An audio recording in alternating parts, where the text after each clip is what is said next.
தான் வந்து ஒரு பொழிப்புரை எழுதுற ஒரு விளக்கம் உங்க புரிதல்ல இருந்து சில விஷயத்த சொல்ற ஒரு இடம் இருக்கு. உங்க முகமே கொஞ்சம் வாட்டமா தான் இருக்கு. இதை எப்படி சார் புரிஞ்சுக்கிறது? பிஜேபி கூட்டணிக்கு தயாராயிட்டாருன்னு அர்த்தமா? ஒரு முடிவு எடுத்துட்டாருன்னு நம்ம முனவர் பாஷா சார் சொல்றாரு. ஜென்ராம் சார் வந்து இல்ல பிஜேபியை காப்பாத்துறதுக்காக இந்த டிஃபென்ஸுக்கு வராரு அப்படின்னு சொல்றாரு. நீங்க அதிரடியா ஏதாவது சொல்லுவீங்கன்னு எதிர்பார்க்கிறேன். நீங்க என்ன நினைக்கிறீங்க? ஒரு கட்சியினுடைய பொதுச் செயலாளர் சொல்லுவதை காட்டிலும் அதிரடியாக நான் என்ன சார் சொல்ல போறேன்? தமிழ்நாட்டை பொறுத்தளவில் பாரதிய ஜனதாவும் திராவிட முன்னேற்ற கழகமும் அண்ணா திராவிட முன்னேற்ற கழகத்தை கரைப்பது எப்படி? ஒரு எறும்பு கூட பல்லாயிரம் ஆண்டுகளாக தொடர்ந்து போய்கிட்டே இருந்துச்சுன்னா அந்த இடத்துல ஒரு பாதை விழும்.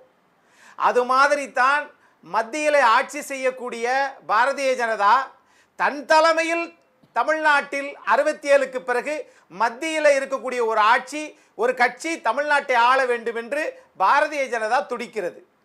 தமிழ்நாட்டில் திரு எடப்பாடி பழனிசாமி அவர்கள் எடுத்த அந்த வியூகம் தான் சரியான வியூகம் என்று நான் பார்க்கிறேன். திமுக மாநில கட்சியா அல்லது தேசிய கட்சியா? ஆனால் அண்ணா திமுக மாநில கட்சி. அதனால மாநில கட்சியான திமுக தான் எங்கள் எதிரி என்று வெளிப்படையாக பேசுகிறார். ஆனால் தமிழ்நாட்டில் திராவிட முன்னேற்ற கழகம் என்ன நினைக்குதுன்னா, பாரதிய ஜனதாவை நேரடி எதிரியாக களத்தில் வைத்துக் கொண்டு மறைமுக எதிரியாக அண்ணா திமுகவை நாம் சிறுமைப்படுத்த வேண்டும் என்கிற ஒரு யுக்தியை திராவிட முன்னேற்ற கழகம் நினைக்குது. அது ஒரு புறம். இரண்டாவது விஷயம், எப்படியாவது நாம் 2026 வெற்றி பெறணும் அப்படின்னு சொன்னா அதிமுகவை எப்படியாவது பாஜக கூட தட்டி விட்டுட்டோம்னு வச்சுக்கோங்களேன். ஐயோ பாத்தீங்களா, மதவாத கட்சிகள் ஒன்று சேர்ந்து விட்டது, இந்தியாவின் இறையாண்மைக்கே அச்சுறுத்தல் வந்து விட்டது அப்படின்னு நீங்க சொல்லுவீங்க. மரியாதைக்குரிய முனைவர் பாட்சா சார் சொன்னதை நான் முன்னாடி கோடிட்டு காட்டிடுறேன். ஆனால் அரசியல் கட்சிகள் என்று பார்க்கிற போது இங்க மரியாதைக்குரிய அண்ணன் திருச்செங்கோடு சட்டமன்ற உறுப்பினர் அண்ணன் கொங்கு ஈஸ்வரன் அவர்கள் சொன்னாங்க. என்ன சொன்னாரு? இந்த நடக்கிற நிகழ்வுகள் எல்லாம் பார்க்கிற போது என்ன நிலைய சொல்லுது அப்படின்னு சொன்னாரு. நான் கேட்கிறேன், அந்த நடக்கிற நிகழ்வுகள் அப்படின்னா நான் இப்ப கேட்கிறேன், திரு மரியாதைக்குரிய அண்ணன் கோகா மணி அவர்களுடைய திருமணத்திற்கு, அவங்களுடைய பையனுடைய திருமணத்திற்கு தமிழ்நாட்டுடைய மாண்புமிகு முதலமைச்சர் திரு மு.க. ஸ்டாலின் அவர்கள் போனாரே, அப்படின்னா பாமக திமுக கூட்டணியில் வரப்போகுதா? விடுதலை சிறுத்தைகள் வெளியே போப்பதா? ஒருவேளை விடுதலை சிறுத்தைகள் அங்கதான் இருக்குதுன்னு சொன்னா பாமகவினுடைய கட்சியினுடைய தலைவருக்கு அவங்க போனதனால விடுதலை சிறுத்தைகள் கட்சியினுடைய மரியாதைக்குரிய தலைவர் கல்யாணத்துக்கு போறதெல்லாம் யாரும் குறை சொல்லல. இப்போ வந்து அண்ணா இப்ப இது வந்து எஸ்பி வேலுமணி வீட்டு கல்யாணத்துக்கும் திரு ஈஸ்வரன் போயிருப்பாரு, கோகா மணி வீட்டு கல்யாணத்துக்கும் திரு ஈஸ்வரன் அவர்கள் கூட போயிருக்க கூடும். கல்யாணங்கள் வந்து கூட்டணிகளை முடிவு செய்யறது இல்ல.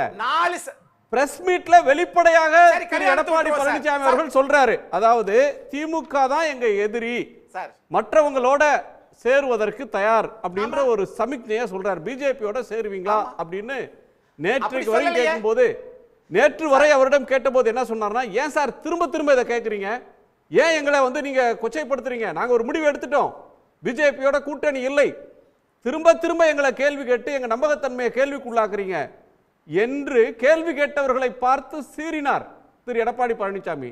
இன்னைக்கு அந்த சீற்றம் இல்ல. கரெக்ட். ஏன் இல்ல?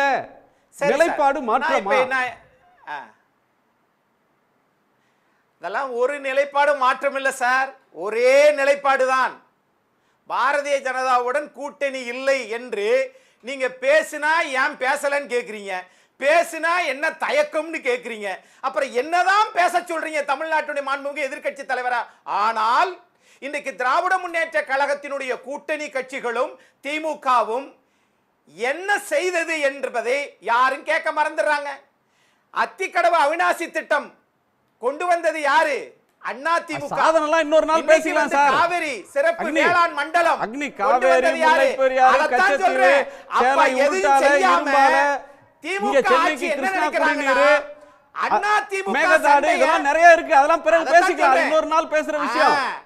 இந்த சப்ஜெக்ட் வாங்க. அதுதான் நாட்டுக்கு தேவை, அதுதான் நாட்டுக்கு தேவை. அது தனியா பேசுறாங்க, அதெல்லாம் நாளைக்கு அனைத்து கட்சி தலைவர்கள் நாளைக்கு பேசுவாங்க. அமெரிக்க பேங்க் கணக்கா திரு அக்னி, நாளைக்கு அனைத்து கட்சி கூட்டத்துல முதலமைச்சரும் எதிர்க்கட்சி தலைவரும் தமிழ்நாட்டுடைய பொறுப்பான தலைவர்கள் எல்லோரும் சேர்ந்து தமிழ்நாடு எதிர்கொள்ற எல்லா பிரச்சனையும் பேசுவாங்க.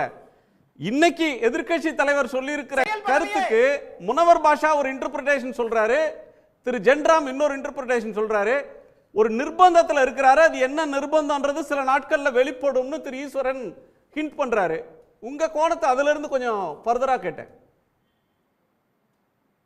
மூத்த பத்திரிகையாளர் ஜென்ராம் சார், மூத்த அரசியல்வாதி ஐயா ஜி.கே. வாசன் அவர்களுடைய போர்ப்படை தளபதி ஐயா நம்மளுடைய முனவர் பாட்ஷா, அது சட்டமன்ற உறுப்பினர் மரியாதைக்குரிய அண்ணன் ஈஸ்வரன் அவர்கள், இவங்க பேசுறதோட என்ன போய் அவங்களுக்கு பதில் சொல்றீங்களா சார்? அவங்க எவ்வளவு பெரிய ஆளு சார், நான் சாதாரண ஆளு, ஆனாலும் எந்த நிர்பந்தமும் இல்லை.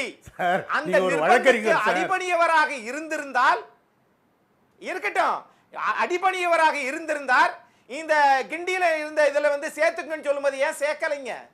அப்போ இங்க நீங்க எது செஞ்சாலும் அதை விமர்சன பார்வையாக பார்க்கிறீங்க.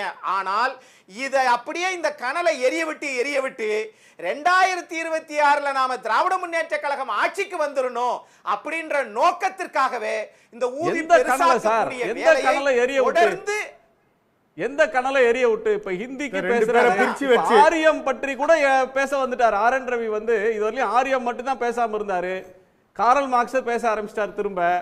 அதெல்லாம் அவர் கவர்னர் என்ன பேசினாலும் நம்ம எதுவும் பேசாம 2 காதுகளையும் மூடிக்கொண்டு வாயை பொத்திட்டு ஒரு அரசாங்கமும் தமிழ்நாட்டில் இருக்கிற தலைவர்கள்லாம் இருக்கணும், எந்த கருத்தையும் சொல்லக்கூடாது. அவர் NEP பத்தி பேசுவாரு, சமஸ்கிருதத்தை சொல்லுவாரு, ஹிந்தியை சொல்லுவாரு, என்ன சொன்னாலும் எதிர்த்து திருப்பி எதுவும் பேசக்கூடாதுன்னு சொல்றீங்களா?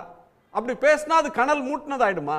அப்ப நாடாளுமன்ற உறுப்பினர் வச்சிருக்கீங்களே, ஒட்டுமொத்தமாக 40 நாடாளுமன்ற உறுப்பினர்களும் திரு ஆர்.என். ரவி அவர்களை ஏற்கனவே கடிதம் கொடுத்தாங்களே, திரு டி.ஆர். பாலு அவர்கள் மத்திய அமைச்சர் திரு அமித்ஷா அவர்களை பார்த்து இன்னும் வரைக்கும் அந்த கடிதத்தின் மீது நடவடிக்கை எடுக்கவில்லை. 39 ஜெயிச்சிங்க, 40 ஜெயிச்சிங்க, அந்த கடிதம் அப்படியே இன்வாலிட் ஆயிருச்சா? அப்போ என்னன்னா நீங்க மதிக்கிற அரசியல்னா என்ன சார் செய்வீங்க? ஆனா தொடர்ந்து ஆதரிச்சு சார் ஆளுநரை நீக்குங்க, ஆளுநரை டிஸ்மிஸ் பண்ணுங்க.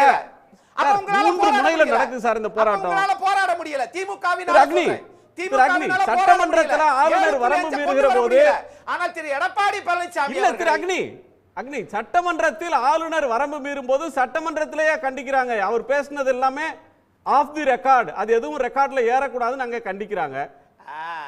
நாடாளுமன்றத்தில் எதிர்த்து சொல்றாங்க.